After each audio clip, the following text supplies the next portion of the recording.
How do you feel about being here in Norway? Ваши чувства на норвежской земле?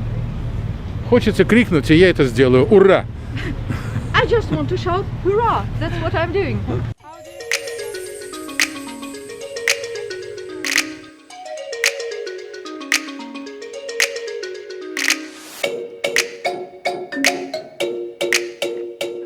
Вообще для Норвегии Нобелевская премия мира – это то, что называется big deal. Для них это очень большое событие. Они очень рады, что Нобель в своем завещании поручил именно Норвегии выдавать премию мира, выбирать лауреата, который привнес свой вклад в дело укрепления мира и братства народов.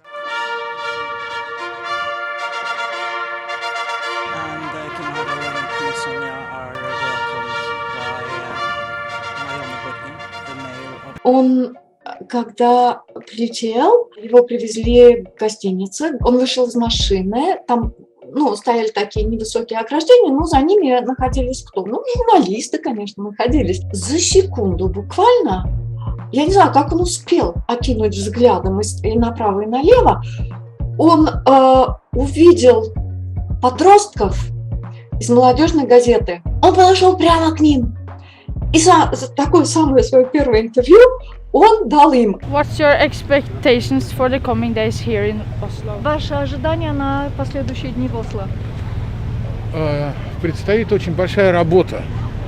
У меня нет ни секунды времени, и придется очень-очень много работать. Все поняли. Замечательная была лекция, хорошо выстроена. Все очень оценили его чувство юмора, конечно.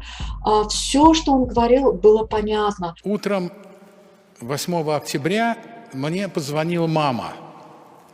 Спросила, что новенького. Говорю: мама, вот Нобелевскую премию получили.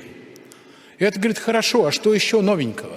Дмитрий Муратов сделал в Нобелевской премии то, чего до него никто не делал. Он сократил на целую минуту свою речь, а вы знаете, там регламент, там нельзя слишком долго говорить. Так вот, он сократил речь, чтобы объявить минуту молчания. Я хотел сэкономить время, не знаю, получилось ли, но я прошу вас встать и почтить минутой молчания наших с Марией коллег-репортеров, отдавших жизни за эту профессию. И встали все.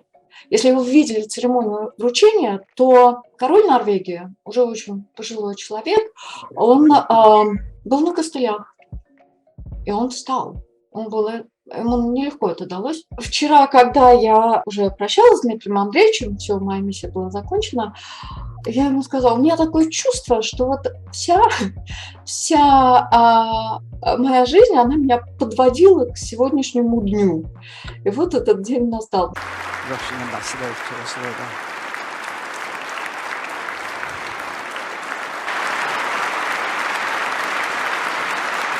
The Peace Prize winners, and they also greet the members of the Nobel Committee.